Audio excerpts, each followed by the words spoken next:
नमस्कार।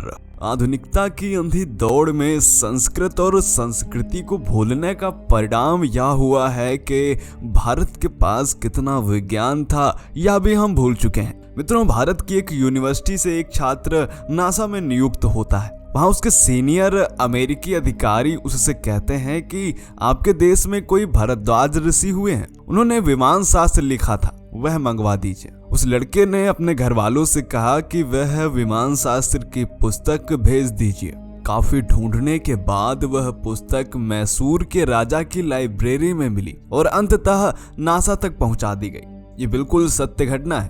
तो मित्रों, आपको क्या लगता है, क्या नासा के लोग उसकी आरती करेंगे? मित्रों, ऋषि भारद्वाज की इस पुस्तक में केवल विमान उड़ाने का जिक्र नहीं है, बल्कि विमान कैसे उड़ता है, कैसे बनाया जाता है, विमान उड़ाने वाला पायलट कैसा होना चाहिए, सभी के बारे में बताया गया है। आज हम एक बार फिर एक ऐसे ही सबूत के विषय में आपसे बात करने वाले हैं जिसे जानकर आप भी हैरान रह जाएंगे। आज हम इसी तरह आपको एक विमान के विषय में बताने वाले हैं और वह विमान है पुष्पक विमान, जिस पर वैज्ञानिक भी आश्चर्य में है। वीडियो शुरू करने से पहले आपसे एक छोटा सा निवेदन है कि इस चैनल को सब्सक्राइब करें या ना करें, लेकिन कमेंट में जय श्री राम अवश्य लिखें। तो चलिए जानते हैं आखिर क्या था वह रहस्य और क्या है वह विज्ञान। नमस्कार, मेरा नाम है धीरेन्द्र और आप देख रहे हैं द साइंटिफिक हिंदू।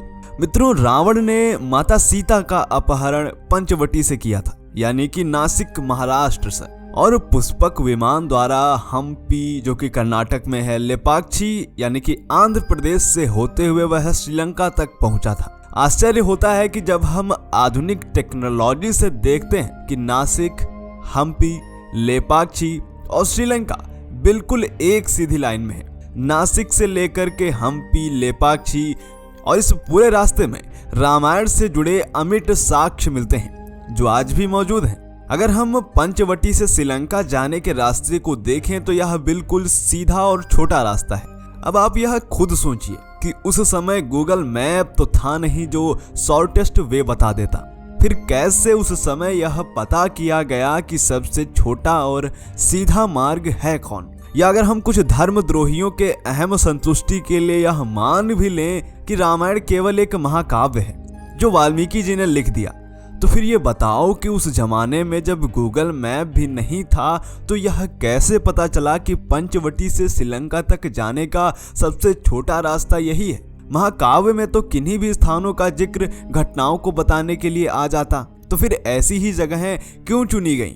आखिर क्यों वाल्मीकि जी ने सीता हरण के लिए केवल उन्हीं स्थानों का जिक्र किया जो पुष्पक विमान का सबसे छोटा और बिल्कुल सीधा रास्ता था? ये ठीक उसी तरह है जैसे तुलसीदास जी ने बता दिया था कि पृथ्वी से सूर्य की दूरी क्या है, जो कि हनुमान चालीसा में वर्णित है। और जब नासा ने सूर्य और पृथ्वी की दूरी बताई तो उतनी ही क्यों थी? मित्रों, पंचवटी वह जगह है जहां भगवान श्री राम, माता जानकी और भाई लक्ष्मण जी के साथ वनवास में रह रहे थे। यहीं शूर्पणखा आती है और लक्ष्मण जी से विवाह का प्रस्ताव रखती है और वह इसके लिए उपद्रव करने लगती है। विवश होकर लक्ष्मण जी क्रोध में आकर शूर्पणखा की नाक काट देते हैं। इस स्थान को ही आज हम नासिक के नाम से जानते हैं, जो कि महाराष्ट्र में है। और जब माता सीता का हरण होता है तो पुष्पक विमान में जाते हुए सीता जी नीचे देखती हैं तो देखती हैं कि एक पर्वत के शिखर पर कुछ वानर कौतूहल से ऊपर देख रहे हैं। तो माता सीता अपने वस्त्र की कोर फाड़कर उसमें अपने कंगन बांधकर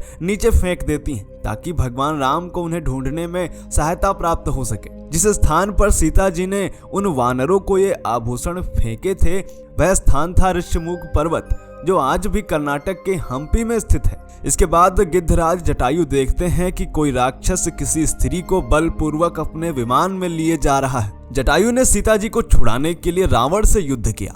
रावण ने तलवार से जटायु के पंख काट दिए। इसके बाद जब भगवान राम और लक्ष्मण माता सीता को ढूंढते हुए पहुंचते हैं तो वहां पर वह घायल गिद्धराज जटायु से मिलते हैं और भगवान राम उन्हें अपनी गोद में लिटाकर बार बार ले पक्षी कहते हैं, जिसका अर्थ होता है उठो पक्षी। और यह जगह आज भी आंध्र प्रदेश में मौजूद है।